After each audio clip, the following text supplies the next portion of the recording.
E aí pessoal, seja muito bem-vindo a mais um vídeo do canal Mac Group. No vídeo de hoje trago para vocês uma noção do termo patrimônio. Por isso, não saia daí, fique ligado e nos vemos após a vinheta.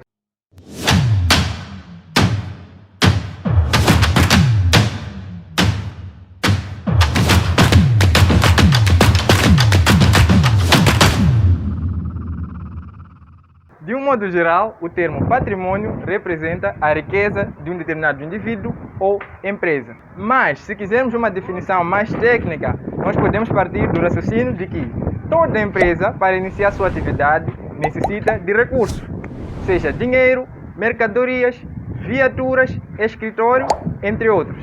Todo esse conjunto de elementos patrimoniais são designados bens, mas há empresas que não têm condições de investir nesses recursos. Para isso, recorrem a empréstimos, constituindo assim uma obrigação para a empresa.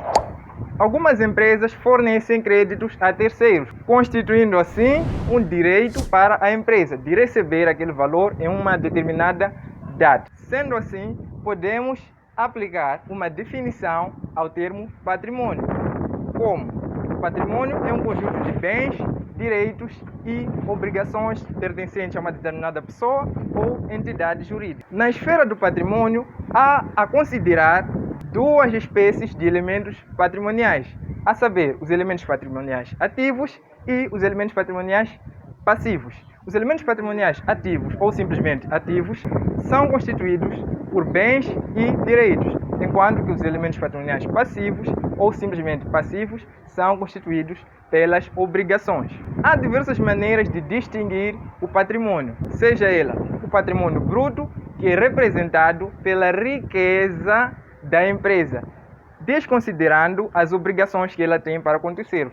Isso é, tudo que a empresa tem naquele momento, tudo que a empresa possui no seu balanço. Então, denominamos patrimônio bruto, o total de ativos, nesse caso. Temos também o patrimônio líquido. O patrimônio líquido representa a riqueza real da empresa, ou do indivíduo, nesse caso, que resulta da diferença entre os conjuntos de bens e direitos, resumidamente ativos, menos as obrigações, que são os passivos. Aí teremos o nosso patrimônio líquido, das nossas dívidas a terceiros. Temos também o patrimônio nacional. O patrimônio nacional constitui a riqueza de uma determinada nação. O patrimônio individual ou social, que é o patrimônio de uma determinada pessoa ou empresa, e também temos o patrimônio comercial, ou simplesmente estabelecimento comercial, que é o termo mais usado e conhecido por todos.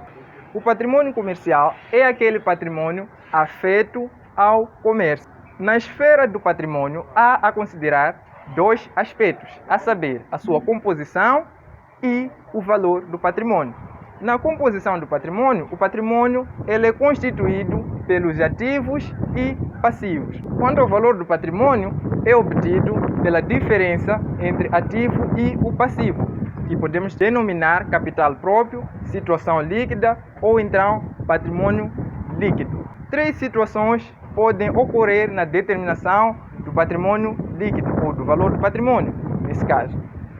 Que a primeira situação, podemos dar o caso em que o ativo seja maior que o passivo. Nesse caso, a empresa está numa situação líquida positiva. Isso é, a empresa tem recursos próprios, a empresa possui recursos. Não estou falando de dinheiro, mas a empresa possui recursos. Pode-se dar a situação do ativo ser igual ao passivo, o que significa que a empresa não tem patrimônio líquido. Isso é, a empresa não tem nada que seja seu pertence, não tem riqueza, entre aspas. E a terceira e última situação que pode se dar é que o ativo seja menor que o passivo. Isso significa que a empresa está numa situação de falência.